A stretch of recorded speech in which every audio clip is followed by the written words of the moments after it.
네, 오늘 시편 마지막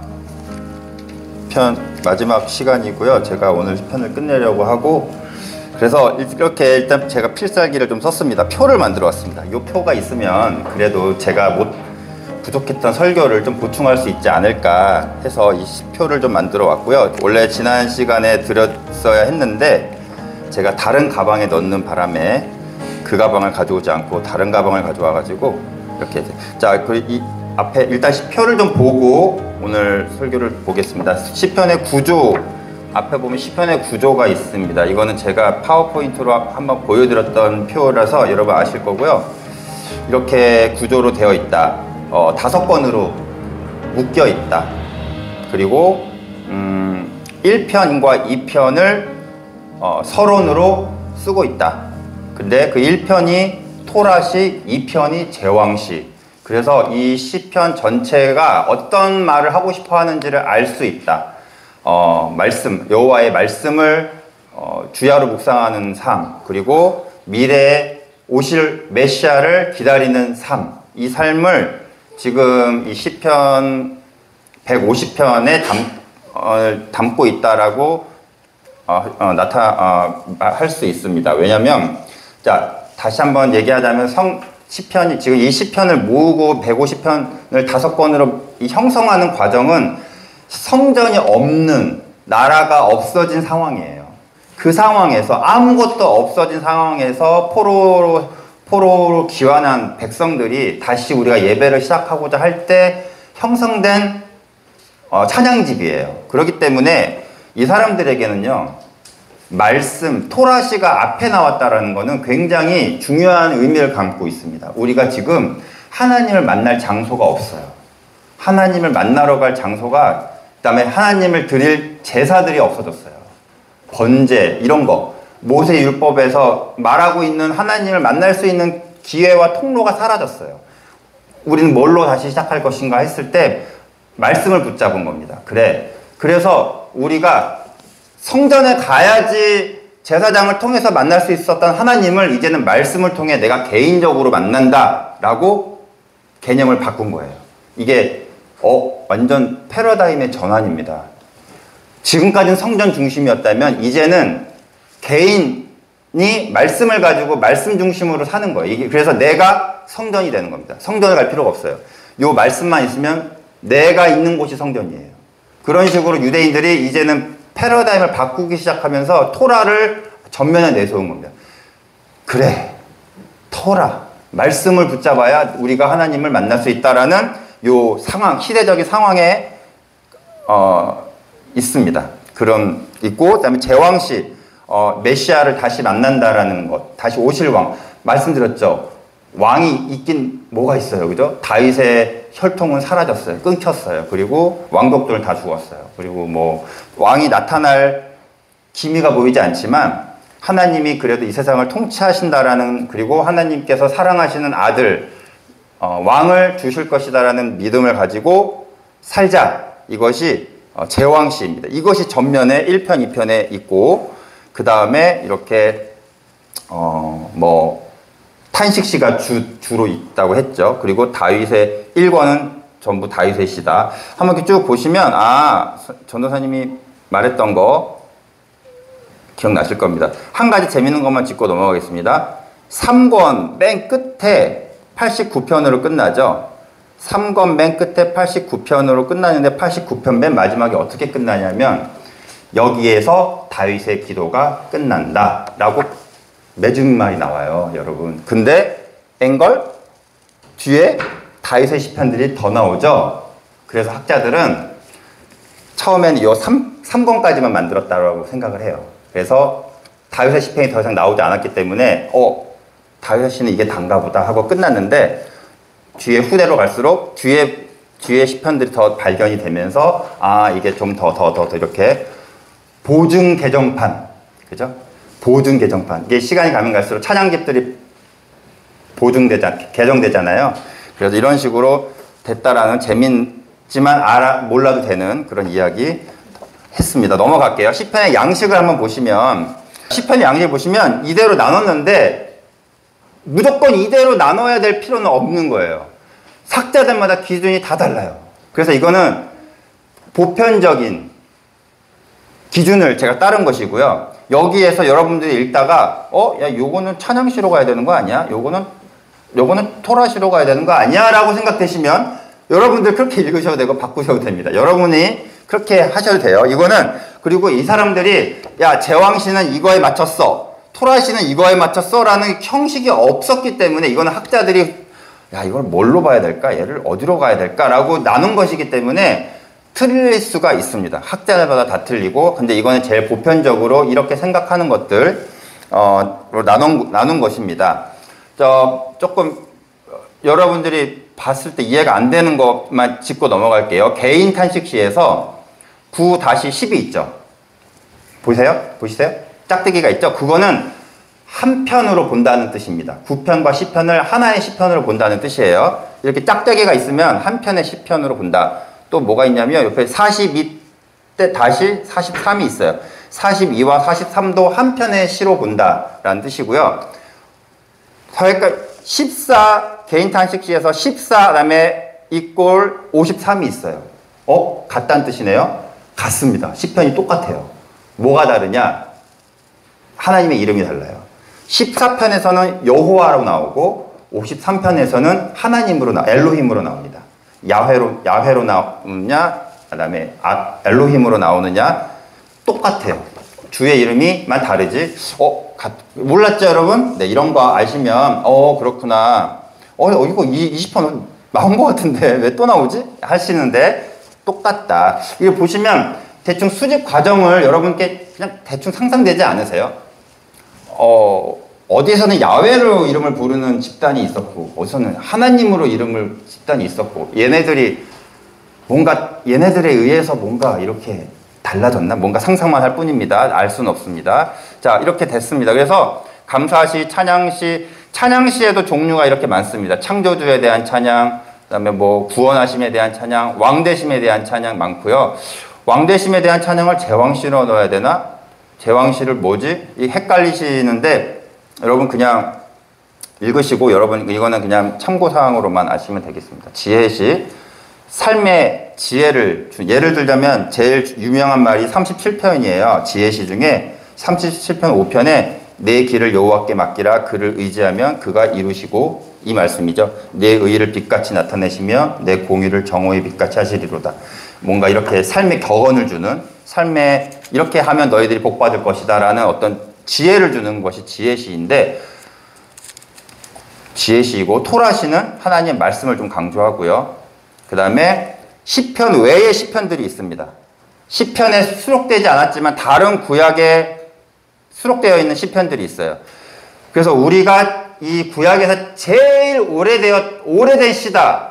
제일 고대 정말 연도수가 정말 오래된 시로 보는 게 요 바다의 노래입니다. 모세의 노래가 이 바다의 노래죠. 그 출애굽을 하고 난 직후에 불렀던 이 바다의 노래가 막 하여간 고대 괴물 나오고 리워야단 나오고 막 이런 전투 나오면 옛날 시로 봐요. 굉장히 옛날 시로 봐요.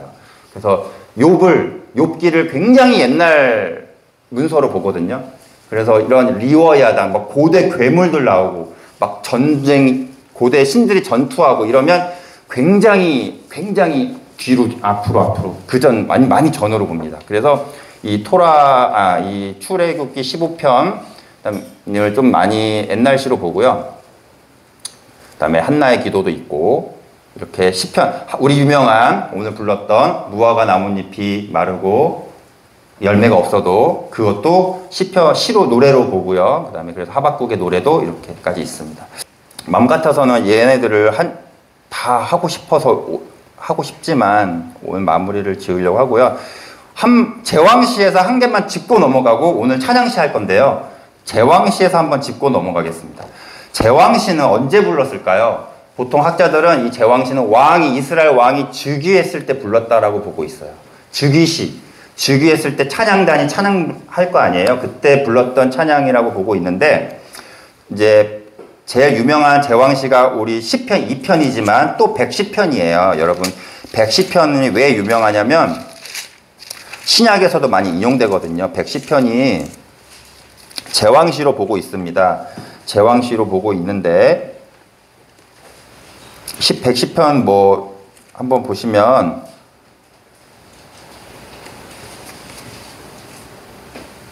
예, 110편 1편이 제일 유명하죠.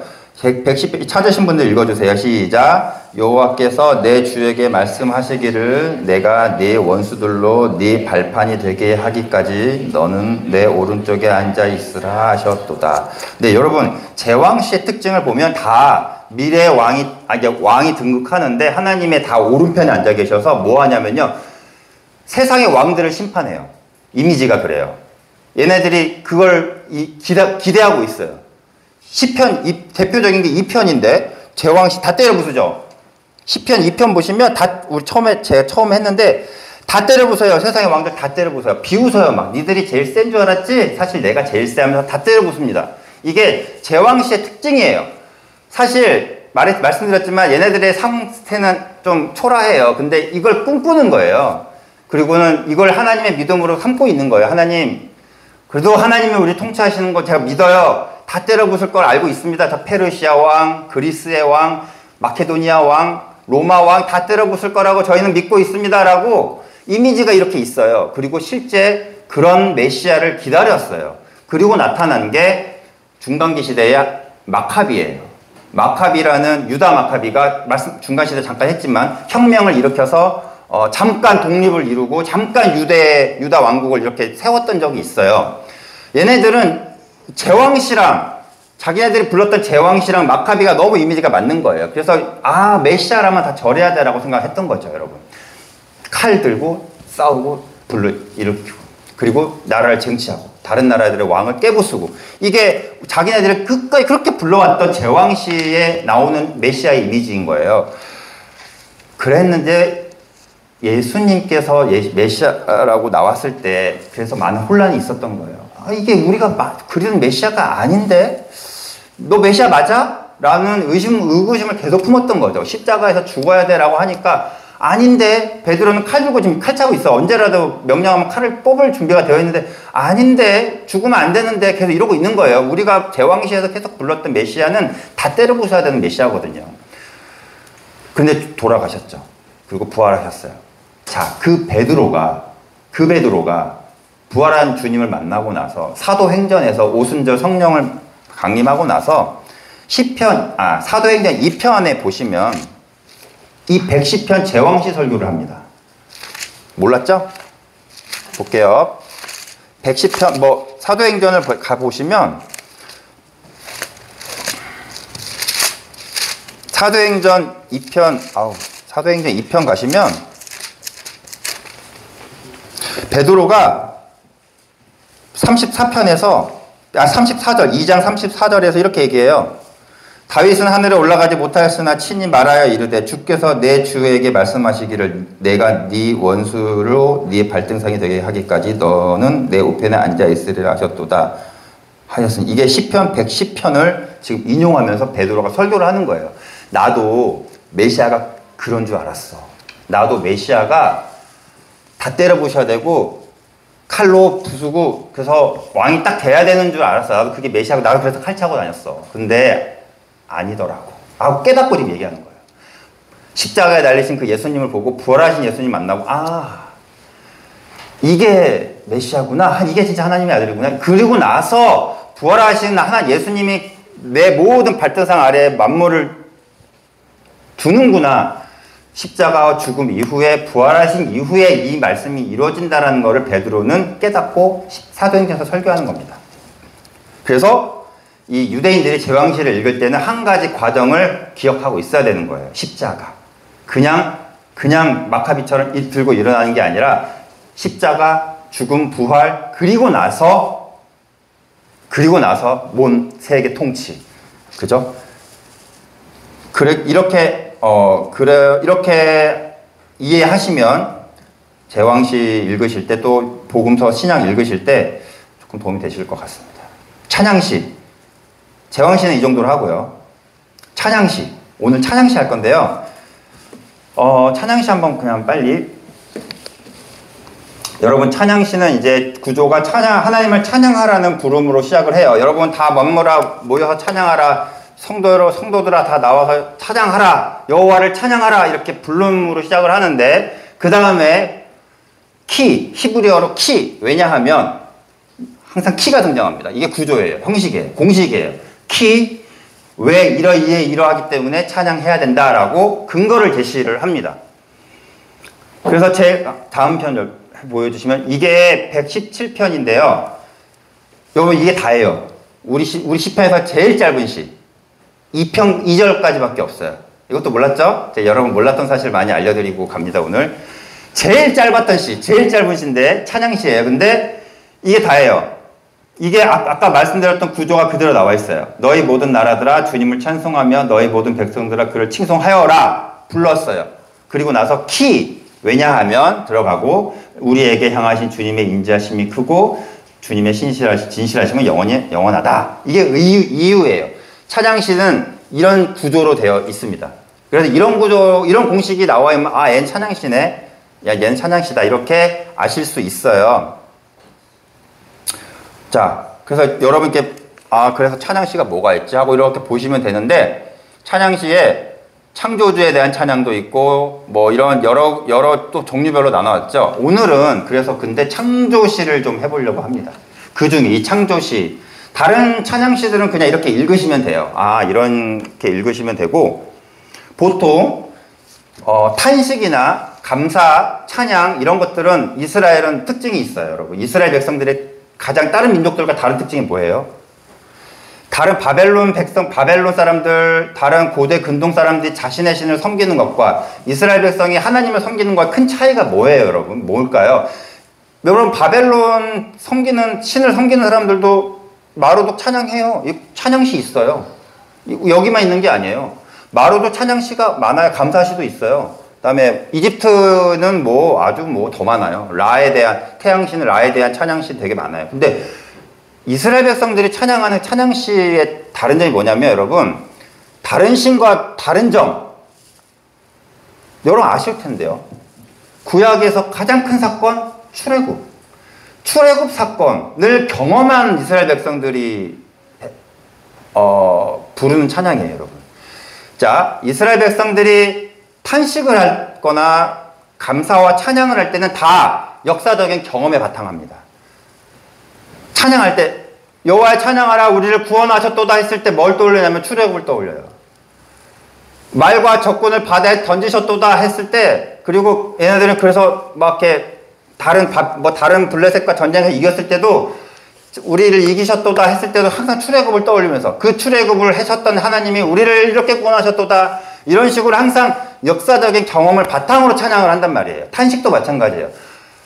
주여 우리를 어찌하여 버리셨나이까 우리 이렇게 내버려 두셨나이까 했을 때 얘네들의 생각은 어떤 생각이 있냐면 광야에서의 광야 생활이 있어요.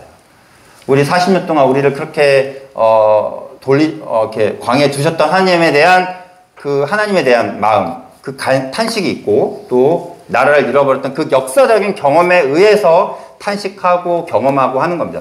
우리 교회 항상 얘기하지만 우리 교회의 공통적인 경험 시국에서의 경험 할렐루야 하잖아요. 우리 공통된 기억이 있는 공동체란 말이에요. 우리 이스라엘 마찬가지 공통된 공유하는 기억들이 있어요. 출애굽 그리고 광야 사건 이것들은 얘네들 공유적 계속 구전에서 계속 아들아 우리 하나님이 이렇게 우리를 출애굽하셨단다. 우리를 이집트에서 우리를 구출하셨단다. 바다를 가르셨단다. 이거는 계속 전승되어져 내려오는 기억들이에요. 이 기억을 가지고 찬양하는 거예요. 그런데 창조는요. 제가 좀 창조는 얘네들이 경험하지 않았잖아요. 그쵸? 한번 보겠습니다. 창조시 한번 볼게요. 그래서 제가 오늘 창조시를 어떻게 이해하면 좋을까 하고 일단 창조시 볼게요. 자 창조시편 여기 창조시편 보시면 145편, 148편 가져왔는데 이렇게 자 주님께서 지으신 모든 피조물이 주님께 감사 찬송 드리며 주님의 성도들 주님 일단 주님께서 지으신 피조물들이 나오고요. 여기에서도 주님의 명을 따라서 창조되었으니 너희는 그 이름을 찬양하여라. 찬양하는 이유가 우리를 창조하셨으니 찬양하라는 뜻이에요. 우리를 자 모든 만물아 너희들 다 지으심 받았으니까 찬양해라. 그게 마땅하다라는 거죠. 당연한 건데 얘네들은 기억 경험을 하지 않았을 텐데 창조를 경험했나요? 우리가 창조된 거 봤어요? 경험했어요? 이것이 창조의 어떤 공유된 기억이 있을까? 하는 의문이 좀 들었습니다. 자, 그 다음 보시면 33편에 보시면 이번에 의인들을 불러요. 의인들아, 너희들은 주님을 생각하며 기뻐하여라. 정직한 사람들아, 너희들은 찬양 마땅히 해야 된다. 왜냐하면 주님의 말씀은 언제나 올바르며 진실하기 때문에, 그 다음에 정의와 공의를 사랑하시기 때문에, 그 다음에 6편부터 이제 창조 이야기가 나와요. 쫙. 말씀으로 하늘을 지으시고 입금으로 모든 별을 만드셨도다. 여러분, 의인들을 불러. 죄인들을 안 부르고 의인들을 불러요. 제가, 의인들을 부르고 나서 창조 이야기를 한단 말이에요. 의인들이라면 하나님의 창조를, 세상을 보고 하나님의 창조를 읽을 수 있는 사람들이구나 깨닫는 거예요. 하나님이 의인들을 부르시는 거는 너네들은 당연히 이 세상을 봤을 때 내가 창조했음을 알아야 돼. 너희들은 그래야지 의인이야. 그래야 정직한 사람들이야. 라고 의인들을 부르는 거. 이거는요, 경험에서 아는 것이 아니에요. 경험에 의해서 아는 것이 아니라 하나님을 경외한다면, 하나님의 정의와 공의를 사랑한다면 이 세상이 정의와 공의로 이루어졌고 만들어졌고 우리가 그렇게 지음받았다는 것을 너희들이 당연히 알아야 되는 거예요. 의인이라면. 그래서 의인을 부르고 있는 겁니다. 이거는 경험에 의해서 나온 것이 아니고 깨닫는 것이구나. 의인이라면 깨닫는 것이구나.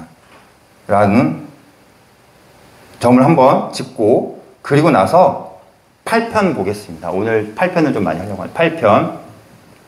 자, 시편 8편을, 우리 유명하죠? 우리 시편 8편 한번 펼쳐보겠습니다. 우리가 많이 찬양으로도 부르고 많이 익숙한 찬양입니다. 왜 시편 8편을 좀 더 보고 싶냐면, 다른 창조 시편은 다 우리와 만물을 동등하게 봐요. 그래서 너희들 다 지음받았으니까 나를 찬양해라. 인간 너도 찬양하고 다 찬양해 하는데, 요 시편만 특이하게 사람이 중심이에요.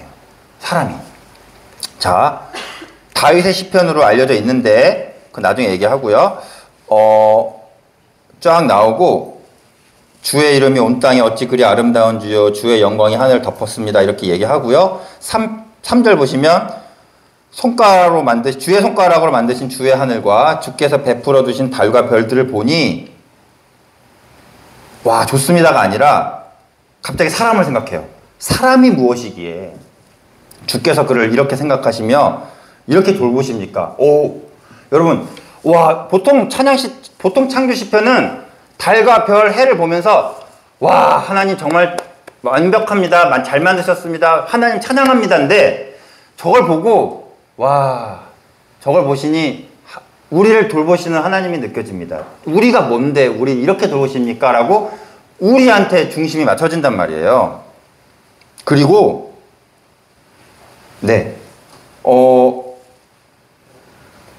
이게 좀 특이한 상태죠.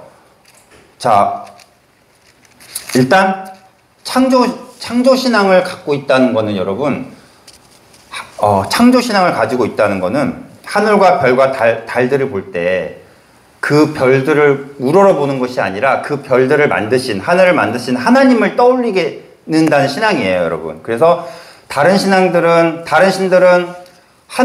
태양을 보고 와, 멋있다, 저거 분명 신일 거야 하고 태양을 섬기지만, 창조신앙을 가지고 있는 이 신앙의 사람들은 저 태양을 보고 와, 멋있다, 저걸 만드신 하나님을 찬양합니다, 이렇게 가는 거예요. 그래서 우리가 제품을 쓸 때 유명한 제품 쓰잖아요. 야, 얘는 정말 신이야, 얘는 정말 최고야 라고 하는 게 아니라 이거 만든 사람이 누굴까? 라고 생각하는 거죠. 작품을 보고 저 작품 진짜, 저 작품은 정말 뛰어나. 근데 저 작품을 만든 예술가는 어떤 사람일까? 떠오르는 것처럼 창조신앙은 바로 이겁니다. 우리가 우러러볼 수 있는 존재에 대해서 마음을 쏟지 않게 하는 것. 저건 정말 저거는 하는데 저거에 마음을 쏟는 것이 아니라 저거를 만드신 그 위에 하나님을 보는 것. 이게 창조신앙이에요. 그래서 이게 있으면 다른 것을 엉뚱하게 신으로 섬기지 않을 수 있는 거죠. 근데 여기 보니까 사람이 무엇이기에 라고 나옵니다.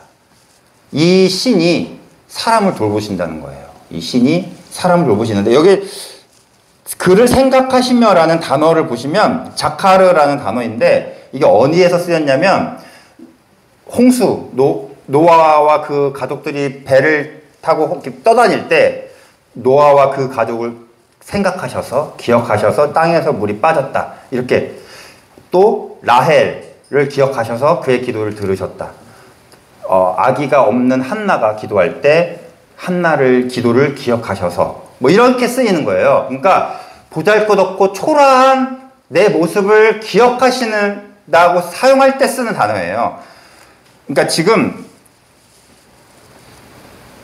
다윗이 썼다면 다윗의 어떤 초라한 상태의 그 모습에서 저 하늘과 달을 보고 아, 내가 무엇이기에 나를 그렇게 기억하십니까? 라고 사용하는 거죠.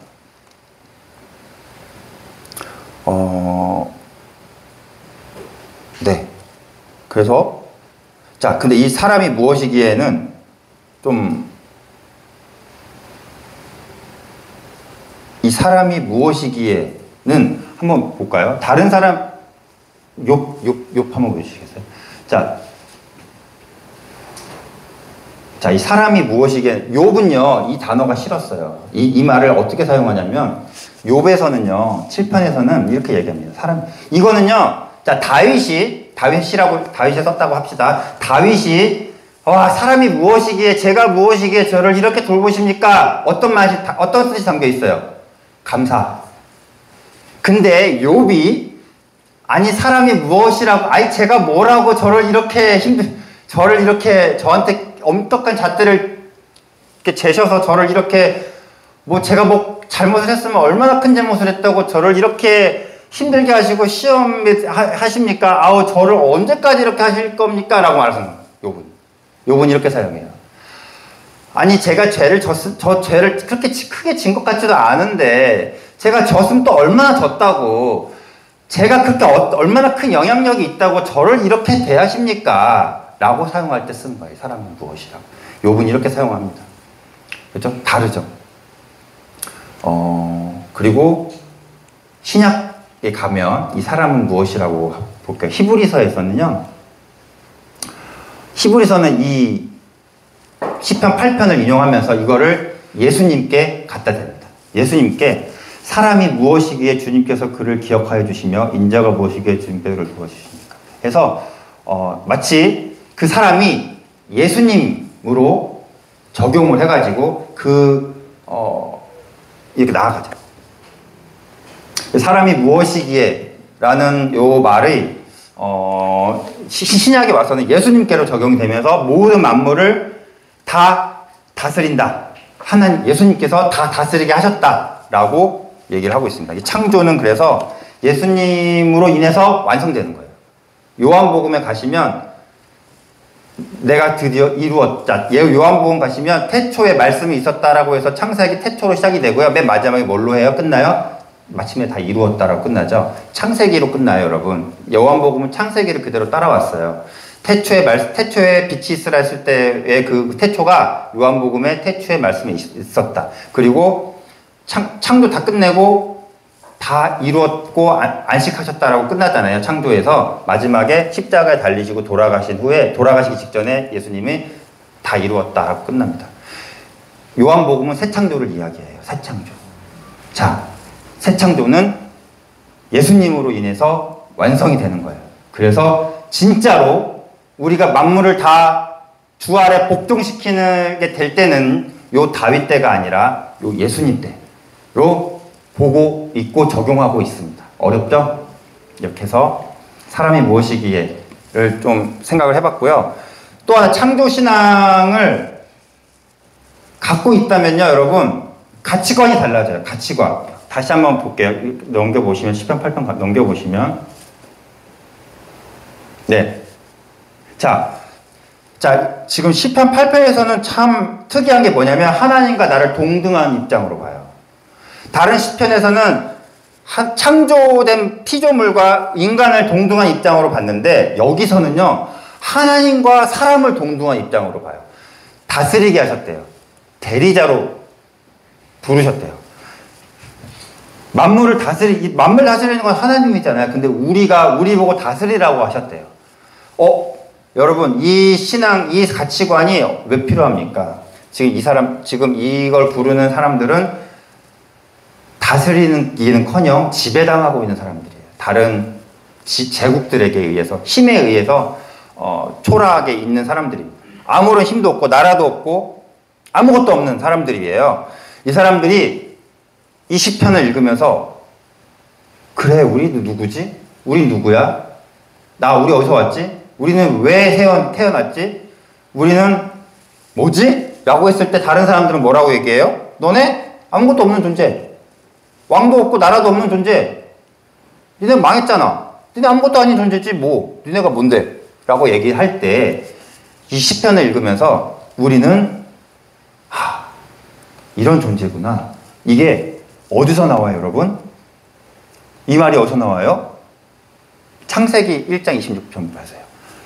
하나님이 우리를 만드시면서 우리의 형상을 따라서 만드셨고, 자, 모든 새와 땅 위에 사는 모든 생물들을 다스리게 하자라고 하나님 말씀이 여기 나오죠. 이 말씀을 떠올리면서 시편 8편을 읽는 거예요. 우리 누구라고? 하나님의 형상. 우리 하나님의 대리자. 원래 우리 하나님의 형상이었어. 야, 저 나라 왕들은 기껏 다스리는 게 지네들 나라만 다스리잖아. 우리는 만물을 다스려. 이게 우리야. 라고 요 상황에서 정체성을 갖는 거죠. 우리가 누구인가. 우리가 어떤 사람인가 하고 이렇게 다시 한번 세계관 제가 수업했잖아요. 세계관 강의했잖아요. 세계관을 정립하는 거죠. 우리는 하나님의 형상. 그래서 비록 우리가 지금 이렇게 지배당하면서 살지만 할 수 없는 거, 할 수 있는 거 마음대로 못하면서 살지만 그래도 우리는 하나님의 형상이야 라는 걸 갖고 살고 있다는 것입니다. 이게 창조신앙을 가지고 있는 사람, 특히 사람을 하나님의 형상으로 만들었다고 하는 그 믿음을 가지고 있는 사람들의 신앙입니다. 네. 그 창조신앙 중요하죠, 여러분. 오늘날도 중요합니다. 저는 창조신앙을 가지고 있다고 해서 여러분, 진화를 배척해야 됩니다라고 말하지는 않아요. 여러분, 진화는 과학의 영역이에요. 진화는 과학의 영역이고, 그 다음에 연구의 영역이에요. 진화랑 창조가 배척되지 않아요. 절대로. 진화론을 만든 다윈은 크리스찬이었어요. 그리고 과학자들 대부분 진화를 연구하면서 하나님의 창조를 이해했다라고 얘기합니다. 여러분, 창조는 믿음의 영역인데 진화는 그래서 이 얘기만 하고 넘어가요. 배척되지 않는다. 절대 너 창조야 진화야 이런 거 아니라고요. 네, 여기까지 하겠습니다. 마지막으로 이것만 마치고 시편 마치겠습니다. 자, 이 시편을 다윗이 썼을 수도 있고 아닐 수도 있습니다. 다윗의 시라고 했을 때 다윗 했을 때 르는 목사님 하셨었지만 다윗이 썼다 저자로도 볼 수 있지만 다윗에 관련된 다윗의 상황에 맞게 다윗을 위한 여러 가지 뜻이 담겨져 있기 때문에 다윗 썼을 수도 있고 아닐 수도 있지만 이 의도는 다윗을 생각하면서 읽어라라는 의도가 있어요. 다윗의 상황을 생각하며 읽어라 라는 의도가 있기 때문에 우리는 다윗을 생각하면서 읽어야 됩니다. 한번 다윗의 상황을 생각하면서 읽어보겠습니다. 다윗이 제일 중요하게 생각했던 게 뭐냐면 하나님의 이름이었어요. 골리앗과 싸울 때 골리앗에게 뭐라고 얘기합니까? 너는 단검으로 나아오지만 나는 만군의 여호와의 이름으로 나아간다라고 얘기하죠. 네가 모욕하는 이스라엘 군대의 하나님의 이름으로 나아간다라고 얘기하는데 그때 그리고 나서 골리앗을 이기죠. 다윗이 이렇게 막 갑자기 이렇게 됐던 거는 하나님의 이름을 모욕당했기 때문에 내가 저 하나님의 이름을 모욕당하는 걸 볼 수는 없다 하고 나아갔던 거예요. 자, 이 하나님의 이름을 그렇게 중요하게 생각했던 다윗이 세상을 봤을 때 1편을 보시면 8편 1편 1절을 보시면 그 여호와의 이름이 온 땅에 막 가득 차 있는 거예요, 여러분. 아름답게. 그래서 세상이 아름답게 느껴지고 하나님의 이름이 곳곳에 있는 거예요. 이것이 다윗의 눈에 보이는 겁니다. 이것이 창조신앙을 가지고 있는 사람들의 세상을 바라보는 방식입니다. 그리고 아까 33편에서는 이런 사람들을 의인이라고 하고 있습니다. 의인아 나와서 찬양해라 했을 때 그 의인은 하나님의 창조를 읽을 수 있는 사람들, 하나님의 창조를 깨닫는 사람들을 의인, 그리고 하나님이 정의와 공의로 만드신 이 세상을 그대로 정의와 공의를 실현하면서 사는 사람을 의인이라고 하는 거예요. 그래서 104편 오늘 읽진 않았지만 104편 보시면 맨 창조 이야기가 쫙 나오다가 맨 마지막에 죄인들은 꺼져라 나와요. 진짜로. 104편 한번 볼까요? 104편만 읽고 마치겠습니다. 104편. 여러분 오늘 가셔서 104편은 필수적으로 한번 읽어보시면 좋겠습니다. 이 104편을 읽어보시면 욥의 내용을 읽는 것과 비슷해요. 욥이 마지막에 하나님이 나타나셔서 욥에게 내가 땅에 경계를 지을 때, 바다에 경계를 지을 때 너 어디 있었어? 막 내가 물고기 너 어디 있었어? 했을 때와 비슷한 시들이 104편에 쫙 나와요. 그리고 나서요 갑자기 생뚱맞게 34절 35절에 맨 마지막에 악인들 다시 잊지 못하게 하리라. 그죠? 죄인들은 땅에서 소멸하시며, 여러분 이거 개역개정으로 읽잖아요. 새 번역으로 읽으시면 악인들아 사라져라, 죄인들아 꺼져라 라고 되어 있어요. 너네들은 내가 만든 정의와 공의로 만든 세상에서 너희들은 이거를 질서와 조화를 해치는 사람들이야. 그렇기 때문에 나는 정의와 공의로 만들었고 세상을 조화롭게 만들었어.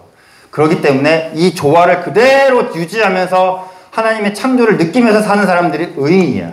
그게 다윗이, 그 중에 한 사람이 다윗이라는 것입니다. 다윗이 그래서 세상을 바라볼 때 여호와의 이름이 온 땅에 가득 차 있는 것을 막 보고 있다는 거죠. 사람이 도대체 무엇이기에. 네. 욥에게 이 사실은 잔혹했지만, 욥에게 이 사실은 너무 가혹했습니다. 하지만 다윗에게는 이 사실이 너무나 큰 감동으로 오는 거죠. 제가 다율이 수학 숙제를 같이 자꾸 하려고 하는데, 왜냐하면 제가 같이 안 하면 수학 숙제를 대충 풀려고 하는 경향이 있어요. 요즘 열심히 잘 하려고 하지만 제가 있어야 같이 사고도 하고 토론도 하고 같이 이렇게 문제가 맞을 때까지 풀어보는데 그 과정이 싫은 거예요. 저는 다율이가 조금이라도 사고했으면 좋겠고, 조금이라도 문제 푸는 해결 능력을 조금이라도 이렇게 좀 가졌으면 좋겠는데, 답이 맞건 틀리건. 전 다율이를 끔찍하게 생각하기 때문에 가는데, 다율이는 얘기하죠. 아빠, 날 제발 내버려둬. 내가 혼자 할게. 다율이에게 내가 뭐라고 자꾸 나를 이렇게, 내가 뭐라고 자꾸 나를 이렇게 붙잡고 있어. 나 그냥 이렇게 하면 돼. 선생님이 틀려도 된다고 했어. 라고 얘기하는 거예요. 그죠? 어떤 사람에게는 이 사실이 하나님이 나를 계속 돌보신다는 게 어떤 사람에게는 정말 가혹하면서 부담일 수 있지만, 어떤 사람에게는 또 다윗처럼 영광일 수 있다는 생각이 합니다. 여러분 오늘 마무리하니까 너무 많이 늘어났는데 죄송합니다. 시편 마무리하고요. 좀 도움이 되셨으면 좋겠고, 다른 시편들은 그냥 읽으시면 될 것 같고, 혹시라도 의문이 드시면 따로 연락 주시기 바랍니다. 제가 마치겠습니다.